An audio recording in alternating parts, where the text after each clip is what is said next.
Bismillahirrahmanirrahim. Assalamualaikum warahmatullahi wabarakatuh. Alhamdulillahilladzi a'azzana bil imani bihi wa hadana ila azimi syari'atihi wa as'adana bittiba'i afdali rusulihi. Asyhadu an la ilaha illallah wa asyhadu anna Muhammadan abduhu wa rasuluh la nabiyya ba'dah. Allahumma shalli ala sayyidina Muhammadin wa ala ali sayyidina Muhammadin kama shallaita ala sayyidina Ibrahim wa ala ali sayyidina Ibrahim wa barik ala sayyidina Muhammad wa ala ali sayyidina Muhammad kama barakta ala sayyidina Ibrahim wa ala ali sayyidina Ibrahim fil alamin innaka Hamidun Majid. Pertama-tama kita panjatkan puji dan syukur kehadirat Allah Subhanahu wa taala yang telah memberikan kita kesehatan, yang memberikan kita waktu luang, memberikan kita nikmat iman dan nikmat hidayah, sehingga kita dibukakan jalan untuk ke surga dalam menimba ilmu, ya, dan mengikuti majelis-majelis ilmu. Kemudian jangan lupa salawat dan salam juga kita sanjungkan kepada Nabi kita, yang merupakan guru kita yang paling utama, yaitu Rasulullah Shallallahu Alaihi Wasallam, ya, yang selalu kita rindukan dan kita harapkan syafaatnya di hari akhirat kelak. Yang saya hormati Ketua Kesatuan Aksi Mahasiswa Muslim Indonesia atau kami, ya, Takengon, ya, yang saya hormati juga bidang keputrian kaminya, dan juga adik-adik semuanya yang saya sayangi. Insya Allah malam ini kita akan sharing, ya, ini sama-sama belajar, ya. Jadi kita akan sharing tentang suatu topik yang berkaitan dengan wanita, ya, atau perempuan, yang judulnya wanita dan karir. Nah, sebelumnya kita kenalan dulu dengan definisinya atau pengertian wanita karir itu apa sih sebenarnya wanita karir, ya. Kalau kita lihat di kamus, ya, secara bahasa, Kamus Besar Bahasa Indonesia, ya, menyebutkan bahwa wanita karir itu adalah wanita yang berkecimpung dalam kegiatan profesi gitu. Jadi ada kegiatan-kegiatan yang menjadi sebuah profesi, misalnya dalam bidang usaha atau perkantoran, ya, dan sebagainya. Sedangkan profesi itu sendiri kan berarti bidang pekerjaan, ya, yang dilandasi keahlian.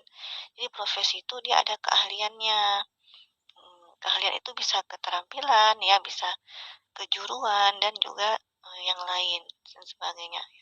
Tapi dia keahliannya itu tertentu itu.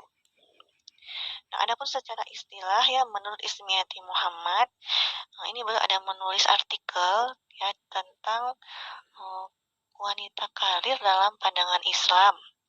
Nah, menurut beliau, wanita karir berarti wanita yang memiliki pekerjaan dan mandiri secara finansial, ya, baik ia bekerja kepada orang lain maupun dia memiliki usaha sendiri. Jadi wanitanya ini punya pekerjaan dan punya kemandirian secara finansial, ya, berarti ada kerja, ada uangnya gitu, ya. Baik dia itu bekerja kepada orang lain ataupun dia sebagai ownernya gitu, ya, pemilik usahanya. Kemudian kalau kita lihat wanita, ya, esensinya itu atau keberadaannya, ya, sebenarnya itu ada hal-hal yang harus kita pentingkan, yaitu di mana wanita itu adalah Allah ciptakan sebagai pendamping, ya, pendamping dan juga ketenangan bagi laki-laki, ya. Jadi dalam Al-Quran Allah Subhanahu wa taala berfirman, A'udzubillahi minasyaitonirrajim. Bismillahirrahmanirrahim. Wa min ayatihi an خلق لكم من أنفسكم أزواجا لتسكنوا إليها وجعل بينكم مودة ورحمة إن في ذلك لآيات لقوم يتفكرون. Dan di antara tanda-tandanya, ya maksudnya tanda-tanda kebesaran Allah, tanda-tanda kasih sayang Allah, tanda-tanda keagungan Allah itu ya adalah Dia menciptakan untuk kalian istri-istri dari diri-diri kalian. Jadi maksudnya Allah tuh menciptakan istri itu dari jenis kita, jadi jenis manusia ya. Jadi bukan dari bangsa lain seperti misalnya dari hewan. Istrinya bukan hewan, istrinya bukan jin, istrinya bukan malaikat, istrinya bukan bukan tumbuhan gitu ya. Tapi Dia menciptakannya dari jenis kalian sendiri, dari jenis manusia, supaya kalian cenderung tentram kepada mereka. Ya, kan nggak kebayang misalnya ada yang menikah dengan anjingnya misalnya, dengan kucingnya, itu kan tidak bisa tercapai ketentraman ya. Atau dengan syaitan kan nggak kelihatan juga dia di mana dia nanti udah ngumpet. Jadi subhanallah ya, masya Allah, maksudnya Allah itu menciptakan kita wanita itu dari jenis laki-laki. Jadi laki-laki itu pasangannya manusia juga itu ya. Kemudian dan Dia menjadikan di antara kalian rasa cinta dan kasih sayang.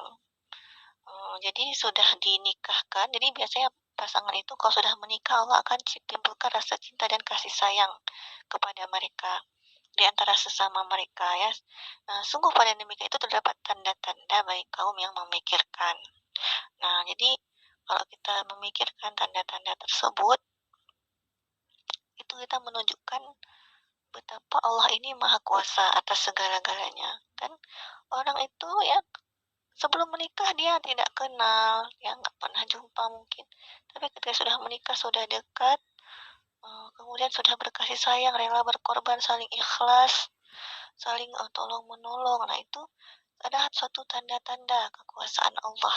Allah bisa menciptakan apa saja. Allah bisa membuat suasana atau suatu keberkahan di dalam pernikahan itu ya. Ya tanda-tanda bagi kaum yang mau memikirkan. Nah kemudian esensi wanita yang kedua adalah wanita itu dideskripsikan dia sebagai penolong laki-laki ya. Laki-laki dan perempuan itu saling tolong menolong ya. Jadi Allah berfirman dalam Al-Quran, Bismillahirrahmanirrahim, wal mu'minuna wal mu'minatu ba'duhum awliya'u ba'd ya'muruna bil ma'rufi wa yanhauna 'anil munkari wa yuqimuna as-salata wa yu'tuna az-zakah wa yuti'una Allah wa rasulahu ulaika sayarhamuhumullah innallaha azizun hakim. Dan orang-orang yang beriman, laki-laki dan perempuan, ya sebahagian mereka itu adalah para penolong sebahagian yang lain. Mereka menyuruh yang baik dan melarang yang mungkar, dan mendirikan sholat, dan menunaikan zakat, dan taat pada Allah dan Rasul-Nya. Nah, jadi ketika laki-laki dan perempuan itu, ya mereka itu saling tolong-menolong, beramal ma'ruf nahi mungkar, mendirikan sholat dan menunaikan zakat, juga patuh kepada Allah dan Rasulullah, maka mereka itulah Allah akan merahmati mereka. Jadi setelah mereka melakukan itu, mereka akan mendapatkan rahmat dari Allah. Dan rahmat yang paling besar itu adalah dimasukkan ke surga kalau di akhirat ya. Rahmat yang kita kan kalau di akhirat itu kita bukan minta keadilan Allah, tapi minta rahmatnya Allah. Karena kalau kita hitung, nikmat Allah itu sangat banyak, padahal ibadah kita kurang. Jadi kalau kita bilang adil itu, bagaimana bisa adil? Kita sendiri kurang gitu kan. Jadi kita minta rahmatnya Allah. Nah orang-orang yang tolong menolong ini ya, melakukan perintah-perintah Allah, beramal ma'ruf nahi mungkar, Allah janjikan, Allah jamin mereka itulah akan mendapatkan mendapatkan rahmatnya Allah. Allah akan merahmati mereka. Sungguh Allah Maha Perkasa, ya Maha Kuasa maksudnya, juga Maha Bijaksana. Kemudian tentang peran-peran wanita ya di dalam kehidupan, yaitu ada dua ya kalau kita lihat. Yang pertama adalah fardu ain. Ini adalah kewajiban dia ya sebagai individu. Maksudnya kalau ini tuh yang paling utama gitu ya, karena dia fardu ain. Ya, misalnya dia sebagai anak, sebagai istri, dan sebagai seorang ibu, ini nggak bisa digantikan oleh siapapun. Ya, jadi ini sifatnya fardu ain gitu. Kemudian fardu kifayah. Ya, fardu kifayah ini dia itu opsional ya memang. Kalau seandainya dia mau kerjakan, kerjakan. Kalau sudah ada yang mengerjakannya, nggak apa-apa kok dia nggak kerjakan. Tapi kalau nggak ada orang yang mengerjakannya, sedangkan dia memang di bidang itu adalah fardu kifayahnya, berarti dia fardu. Ya, jadi wajib kalau misalnya dia nggak buat, semua orang berdosa. Jadi misalnya dokter, nggak ada yang jadi dokter, semua berdosa jadinya. Nggak ada yang jadi dokter perempuan. Nah, tapi ini sifatnya opsional ya. Ini adalah peran wanita di bidang masyarakat, di bidang sosial kemasyarakatan. Kemudian alasan-alasan wanita berkarir ya. Pada dasarnya kan semua amalan kita itu karena Allah sebenarnya. Cuman ada beberapa faktor memang yang mempengaruhi karir-karir wanita itu ya. Yang pertama itu kan tingkat pendidikannya. Semakin tinggi tingkat pendidikan, maka semakin tinggi kemungkinan dia itu untuk berkarir ya. Misalnya udah S1 itu atau sudah S2 kan nggak mungkin tidak melakukan apapun gitu dengan kapasitas ilmunya yang sudah postgraduate gitu ya, sudah S2 gitu. Kemudian ya semakin tinggi pendidikan wanita, maka semakin tinggi pula kemampuannya atau kesempatan dia untuk berinovasi, berkreasi gitu ya. Jadi salah satu faktornya wanita berkarir. Kemudian yang kedua ada aktualisasi ilmu dan pengetahuan. Ya ilmu itu kan kalau nggak kita salurkan ya ke dalam medianya itu bisa hilang ya. Ilmu itu bisa lupa kalau kita tidak mengaktualisasinya. Dan juga pengetahuan bisa berkurang kalau kita nggak mengaktualisasinya. Jadi kalau seandainya ini berkurang atau hilang kan sayang ya, tidak mudah mendapatkan ilmu itu kan bertahun-tahun kita belajar gitu ya. Jadi aktualisasi ilmu lah, misalnya saya seorang perawat, dia sudah belajar cara menyuntik. Kalau dia nggak kerja di rumah sakit, terus dia mau suntik siapa gitu kan, yang sakit di rumah sakit gitu kan. Jadi aktualisasi ilmu dan pengetahuannya. Kemudian ekonomi dan kebutuhan finansial keluarga yang mendesak. Nah, ini memang tidak bisa dipungkiri kalau bekerja itu kan kita paling nggak kita untuk bensinnya itu kan kita perlu uang untuk beli bensin. Ya. Kemudian untuk beli baju, beli jilbab itu kan ketika keluar rumah kan kita pakai baju dan juga pakaian ya. Nah, jadi kita ada juga faktor ekonomi dan kebutuhan finansial keluarga yang mendesak. Misalnya seseorang itu dia sudah janda misalnya, kan nggak ada lagi yang menafkahi, atau dia belum menikah, jadi dia harus menopang ekonominya sendiri ya. Saya masih jomblo gitu ya, sudah sarjana tapi masih jomblo kan, mau berharap sama orang tua, sudah sarjana tapi mau perlu uang, belum ada suami yang nafkahi, jadi ya harus menafkahi diri sendiri.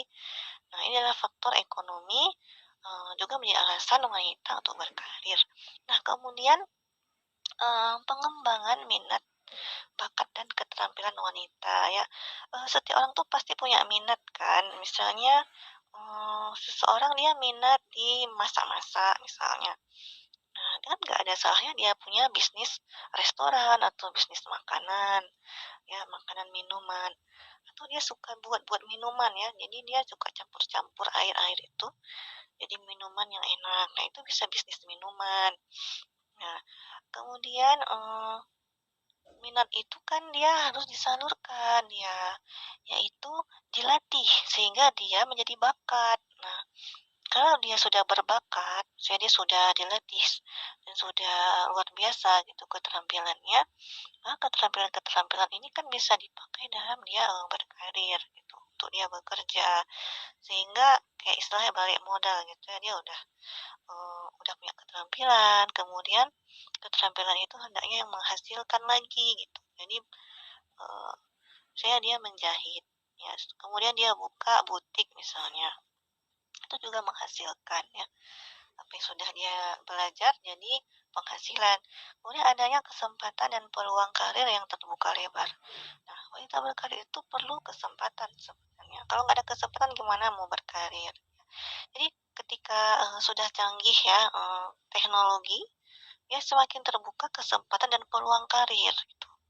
Bahkan dia bisa kerja di luar negeri, tapi dia ada di sini. Ya kerja secara online ya. Saya kayak data analis itu kan dia bisa kerja dari sini atau desain gitu. Desain logo itu mahal tuh bayarannya, bisa puluhan juta, ratusan juta untuk sebuah logo ya. Jadi dengan kemajuan teknologi dan informasi, kesempatan dan peluang karir juga info-info lowongan kerja itu lebih terbuka lebar lagi ya. Kemudian ketika kita berkarir itu harus terlebih dahulu ya kita kenali kelebihan dan kekurangan kita, sehingga ini bisa mengurangi masalah-masalah yang mungkin timbul ya, atau mungkin bisa membuat kita menemukan solusi yang terbaik itu ya. Jadi tidak ada manusia yang kelebihan semua yang dia punya atau dia kekurangan semuanya ya. Pasti Allah itu membekali seseorang dengan kelebihan, dan kalau dia ada kekurangan maka dia bisa memperbaiki kekurangan dia. Yang jelas Allah sudah membekali dia dengan kelebihan. Kita punya mata saja itu sudah kelebihan ya. Bagaimana kita bisa melihat warna-warna, kita kombinasikan warna ya menjadi kue-kue yang cantik-cantik misalnya, itu kan kelebihan mata itu ya. Atau kita bisa mencium aroma aroma masakan, bisa kita kreasikan menjadi makanan-makanan yang sedap dan harum ya, bisa buat parfum ya. Telinga juga seperti itu, hati juga, pikiran, tangan juga, kaki, itu semua kelebihan yang Allah berikan kepada kita. Belum lagi ilmu-ilmu yang kita pelajari, itu semua dari Allah ya, semua Allah yang memberikan kelebihan. Jadi Allah itu menciptakan potensi-potensi dalam diri manusia ya, sehingga kita ini bisa memakmurkan buminya Allah ya, saling bekerja sama. Masing-masing orang beda-beda potensinya, sehingga dengan demikian mereka saling dapat bergantung, saling dapat bekerja sama ya. Nggak ada yang bisa hidup sendirian ya. Allah berfirman, Bismillahirrahmanirrahim, wa ta'awanu 'alal birri wat taqwa wa la ta'awanu 'alal ismi wal 'udwan wattaqullaha innallaha syadidul 'iqab. Nah, jadi saling tolong menolong kalian berbuat baik dan takwa. Ini berbuat baik dan takwa ini ada pahalanya ya, sebagaimana Allah melarang janganlah saling tolong menolong dalam dosa dan permusuhan. Ngajak orang bermusuhan, adu domba, itu adalah tolong menolong yang berdosa. Jadi tolong menolong itu kan ada pahalanya selama dia baik, dan tolong menolong yang berdosa itu ada dosanya. Dan bertakwalah kepada Allah. Ya, Allah itu kan Maha tahu, Maha melihat. Ketika kita tolong menolong itu Allah melihat, maka Allah suruh kita bertakwa kepada Allah. Sungguh Allah amat keras siksanya, dan diingatkan kembali bahwa Allah itu sangat mengerikan ya, syadidul iqab, sangat mengerikan siksaannya. Jadi Allah itu sangat mengerikan siksaannya ya. Jadi dengan kita mengenal kelebihan dan kekurangan kita dapat memilih pekerjaan yang sesuai dengan keadaan kita ini, dengan kemampuan kita ini. Ya, misalnya seorang tukang jahit misalnya, dia nggak punya kain ya, tapi dia bisa menjahitnya. Apa salahnya dia melihat apa kekurangan dia itu? Kekurangan dia cuma bisa menjahit, dia nggak bisa mensuplai kain ya atau pernak-pernik membuat baju. Jadi dengan dia mengetahui kekurangannya, cari solusi. Apa solusinya? Oh, kerjasama sama toko kain, kerjasama dengan toko yang menjual manik-manik itu ya, menjual payet-payet. Ya, jadi dengan demikian, ketika dia menyuguhkan atau mempromosikan jahitannya, dia juga bisa sekalian mempromosikan kain-kain yang bisa dipilih. Misalnya mau jilbabnya warna apa nih? Ini yang ada kainnya. Dia bisa membuat list ya dengan kerjasama dengan toko kain tadi. Ini list warna-warna yang ada. Ya, ini daftar warna-warna yang ada atau ini loh payetnya yang ini yang ada modelnya, mau bunganya gimana gitu. Bahkan dia bisa mempekerjakan orang lain ketika dia tahu dia punya kekurangan. Itu dia bukannya jadi kekurangan malah jadi kelebihan kan karena sudah dicarikan solusinya tadi.